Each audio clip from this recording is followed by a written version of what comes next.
I'm Lou D'Alessandro. I'm a resident here in Acton for the last 16 years, and it's my wife Linda sitting over here. And I'm the host this evening and the one that put this together for Steve, because we need to get Steve back in. Yes.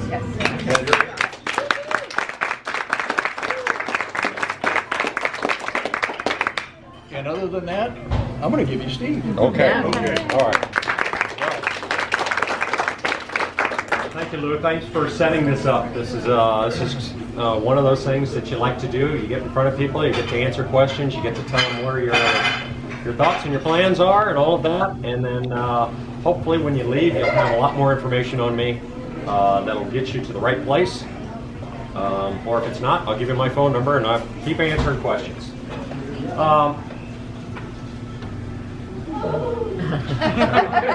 Squeeze in, squeeze in. Same squeeze people in. every time. So for those of you who don't know me, Steve Knight, I was born out at Edwards Air Force Base. Grew up at either Southern California or Ohio. My dad was a test pilot, so we either went to Wright-Patterson Air Force Base or Edwards Air Force Base. Did 4 different trips to those 2 bases. Graduated from Palmdale High School, went into the Army. Then I was a Los Angeles police officer after college for 18 years. Did 5 divisions, including Devonshire, West Valley, North Hollywood, Van Nuys, and 3 years with the gang unit. So, loved my time with LAPD. I think it's one of the most honorable groups and great professions. I've got a few LAPD in the audience. They'd all agree with me. Yeah, there you are. I think I got 4 or 5 or 6 of you. But after that, I went into politics. I was on the Palmdale City Council. I was in the Assembly. I was in the Senate. I was your congressman for 4 years. We had a little hiccup. Katie Hill got in there for a year. Not quite a year, about 10 months. She resigned. She had some issues. And, so it opened it up again. For that year, I opened up a company. It was Knight Consulting. It's still working. I still have my company. When she resigned, I was able to kind of let my company still do what it does, but jump back into the race too. And it's been a very interesting 3 months. There are 12 of us running. There are 6 Republicans and 6 Democrats. After Tuesday, there will be 2. There will most likely there will be 1 Democrat and 1 Republican. I would say that's about a 99% sure. And then we'll move on from Tuesday to the runoff, which will be on May 12th. Whoever wins on May 12th gets to be the congressional member until November. So, if you're not confused yet, on Tuesday you have to vote twice. The special election and the primary. You will have 2 votes. If you vote for the same guy twice, that's all you have to do. When I was in Congress, I worked on basically 3 issues, but that doesn't mean we didn't work on anything.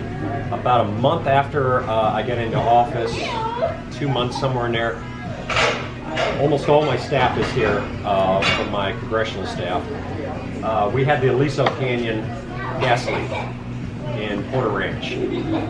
For 112 days, there was enough gas to fill up the Empire State Building every day, leaking out of that field.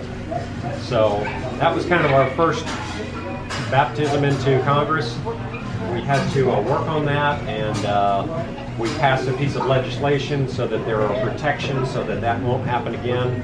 But we thought we were going to go into Congress and start working on things we're there to do, but emergencies happen. I told you I was going to work on aerospace and the military. I got on the Armed Services Committee. That was my #1 goal, get on Armed Services.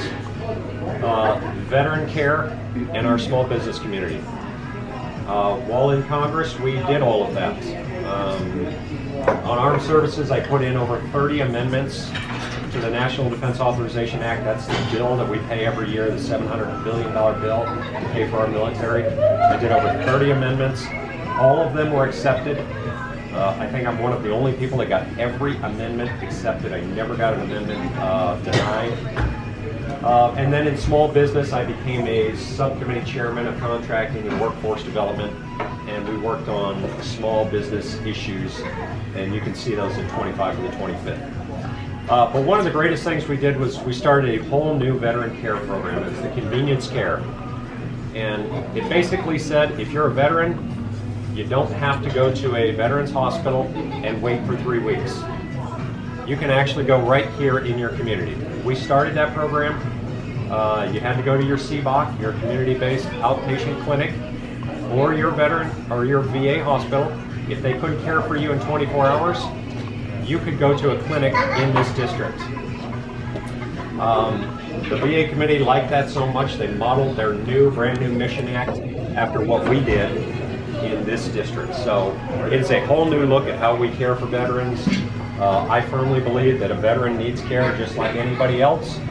And if you can walk into a clinic and cure that cut arm or flu symptoms or whatever, then that's great. And the veteran really doesn't care as long as he's getting good care. So the more opportunities for care we thought was better. Everybody agrees. We want to go back and continue to push that. There's been an awful lot of manure going around in this election. I'll give you the straight scoop. I do like puppies. Despite what people say. Despite what everybody says.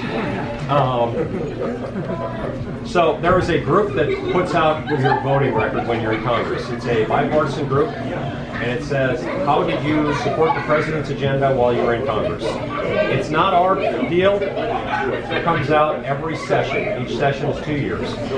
So my session with President Trump, I was 98.6% voting with his agenda items. You never know that. I never knew that until this came out, how much I voted like the president. But there's an awful lot of stuff out there that says I don't support the president. That's not true. Not true. I proved it by my voting record. I proved it by what we do. That's about where we are today. The election is on Tuesday. We're going to run until Tuesday.